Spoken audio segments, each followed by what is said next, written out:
자, 이 시간에는 민법의 기본 용어를 보는데 이건 아시는 분이 굉장히 많을 겁니다. 제가 아까 말씀드렸지만 제 책에는요 기본 용어부터 심화 이론까지 다 합쳐져 있기 때문에 아시는 분은 그냥 건너뛰면 됩니다. 처음 보신 분을 위해서 설명한 거거든요. 선이 모르고 악이 한다는 거, 진짜 선의가 착하다 그렇게 보신 분이 있다니까. 선이 모른다 악이 한다. 과실은 천연과실, 법정과실이 있고요.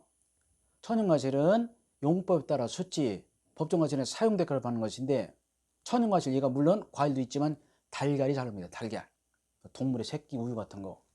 법정과실은 무조건 이자 집세 같은 것인데, 하여간 저는 수업할 때 천연과실은 달걀 예를 많이 들고 법정과실은 이자 예를 많이 듭니다.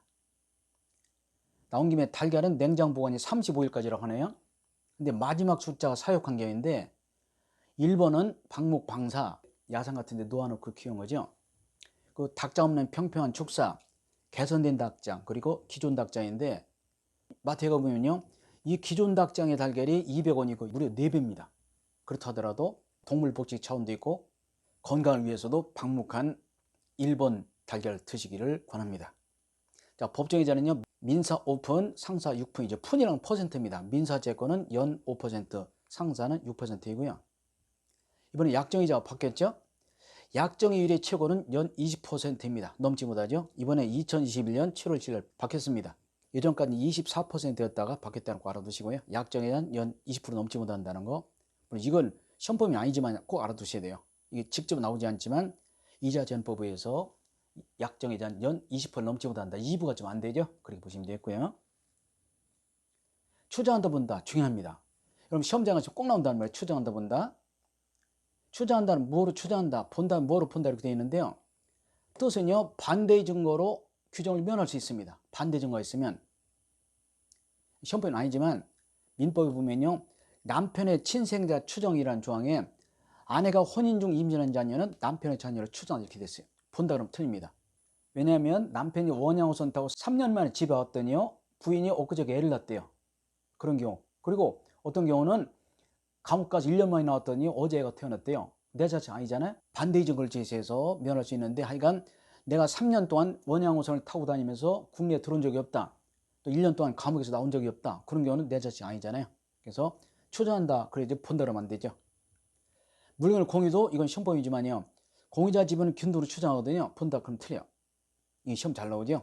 예를 들어서 상수인으로 자녀 3명만 있다고 하면요 아무런 약정이 없으면 갑 3분의 1, 을 3분의 1, 병 3분의 1로 추정합니다. 그런데 아니다, 형이 무슨 소리 하는 거야, 내가 3분의 2고 너희가 6분의 1 이렇게 추정하려면 이 사람 추정하면 되죠. 그래서 공유지분은 일단 균도로 추정한다고, 추정이 맞지 않다 그러면 입증하면 되죠. 이 경우는 이제 갑이라는 사람이 지분이 자기가 많다 입증하면 되죠. 추정한다는 것은 반대의 증거를 제시로서 적용을 면할 수 있다. 이게 예로서 가장 잘 들어지고 있고요. 물건을 공유는 균도로 추정한다. 여기 시험 나올 수도 있어요. 공유로 추정한다는 거. 자, 공유 추정한다. 본다, 간주한다, 의지한다. 보통 규정은 다 본다로 되어 있죠. 간주한다, 의지한다는 일본말이래요. 잘 안 쓰는데 아직까지 쓰고 있습니다. 반대 증거가 제시가 있어도 그대로 효과 발생합니다. 그대로. 우리 민법에 성년의제, 성년을 본다죠. 미성년자 혼인할 때는 어른을 봅니다. 추정한다 아니고. 근데 18살짜리가 결혼하면요 어른을 보기 때문에 집 사고 땅 팔고 세워놓을 수 있습니다. 아셨나요? 침대 사고 비싼 걸 하더라도. 그래서 미성년 혼인한 어른을 봅니다. 물론 형법에서는 어른을 보지 않습니다. 형법에서는, 민법에서는 이런 것도 있고요. 민법 19조에 거수, 주수를 알 수 없으면 거수를 주수로 봅니다. 이렇게 본다. 그래서 이제 시험장 하시면이 본다냐 추정한다가 헷갈리거든요. 그래서 뜻은 이런 뜻인데, 일단은 본다는 새로운 증거가 있어도 효과를 번복시키지 못하고, 추정한다는 번복할 수 있다는 거, 그 뜻을 아치면서 보는데 이런 조항이 많기 때문에 대개는 외워야 됩니다. 대충 뜻은 그렇다는 거. 이는 자연법인이 있죠. 자연인, 나는 자연이다 그게 아니죠. 기마무개 바가무개. 법인은요 사단법인과 재단법인 있죠. 사단법인은 사람의 단체, 재단법인은 재산의 단체죠. 사단법인 대표적인 것이 한국중개사협회 이런 것도 있고요. 대한축구협회. 재단법인은 장학재단 같은 것이고요. 그래서 이내는 자연인만 있는 것이 아니라 법인도 있다는 거. 자연인도 법인도 시험법인은 크게 보면 아닙니다. 아셨죠? 그냥 기본만 하시면 되죠. 여기도 미성년 이런 파도 시험법인 아니죠. 여기도 법인 시험법이 아니니까 하여간 이내는 이렇게 두 가지 있다는 거. 우리가 일반적으로 상식상 도리상 쓰지만요 법에서는 신의칙, 조리 또는 사회통념, 거래관련 그런 말 쓴다는 거. 빚을 갚는다 이것을 변제한다 그러고요. 독촉한다, 촉구한다를 최고한다 그럽니다. 최고한다. 최고는요, 최고를 이렇게 바꿔 쓴 법준도 있는데 하여간 독촉한다, 촉구한다를 최고로 한다. 최고한다. 최는 재촉할 최인데 뭐 최고장 빨리 갚어. 최루탄 눈물을 재촉한다. 최면술 잠을 재촉한다. 그래서 좀 어려운 말인데 최고한다. 독촉한다, 촉구한다 그런 말을 최고한다 그런 말을 쓴다는 거. 이거 굉장히 많이 나오죠. 최고한다는 거. 자, 소흡과 불소흡도 자주 나오죠. 오늘이 4월 5일이다 그러면 어제가 4월 4일인데 어제가 소흡이고요. 오늘 이후는 불소흡이죠. 4월 6일. 소흡이라는 것은 혈액이 거슬러 올라가는 거. 불소흡은 오늘 이후절에서 소흡이냐 불소흡이냐 굉장히 중요해요. 나중에 보지만요. 소흡한다 불소흡한다 외워야 됩니다. 전으로 가는지 앞으로 가는지 해서 소흡한다 과거로 거슬러 올라가고 불소흡은 오늘 이후다. 근데 불소흡을 다른 말로 비소급 미래의 장래요 그런 말 쓰기도 합니다. 근데 소급은 처음부터 계약 시부터 이렇게 쓰고요. 이게 굉장히 어렵습니다. 시험장 하시면 이렇게 외웠더 이렇게 하면 헷갈려. 그래서 소급한다는 것은 처음부터 계약 시부터 그런 뜻이 되고요.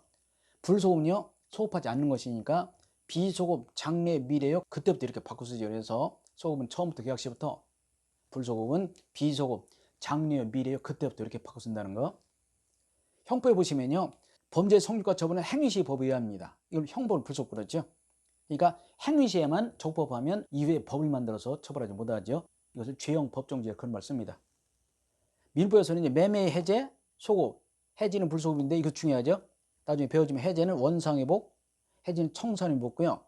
해제는 처음부터, 해지는 그날부터거든. 그래서 뭐 매매 해제, 임대차 해지인데 이것도 굉장히 중요합니다. 해제는 처음부터 거슬러 올라가고 해지는 그날부터 없어진다는 거. 이게 이제 해제와 해지 차이인데 나중에 자세히 해제해서 배웁니다. 등기 이력. 자, 등기 접수를 4월 15일에 했습니다. 근데 보통 그날 나올 때가 많은데 등기가 4월 25일 날 기록됐다고 해봐요. 그러면 이날부터가 아니라 언제부터 소급해서 4월 15일 날부터 소유권 취득 인정됩니다. 그래서 등기가 접수되고 나서 열흘 있다가 등기가 되었다면 이날이 아니라 접수한 날부터 소급해서 소유권 취득 인정된다. 굉장히 중요합니다. 상속재산 분할 보시면 2020년에 아버지 돌아가셨어요. 그랬다가 금년에 분할했습니다. 그럼 이날부터 각자 땅이 되는 것이 아니라 언제부터? 2020년부터 소유권이 각자 나눠지죠. 언제? 사망시로 소급합니다. 왜냐하면 돌아가신 분은 물건을 소유할 수 없어.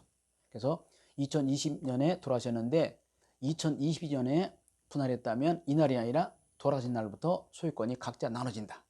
2020년부터 형제 또는 부인 땅이 된다. 그런 뜻도 있고요. 근데 또 같은 분할을 하더라도 공일보다는 불소급이거든요. 이건 나중에 배웁니다. 지금 이제 소급 불소급이 뜻이 뭔지 정도 아시면 되겠고요. 자, 민법 총칙부터 기본서를 보도록 하겠습니다.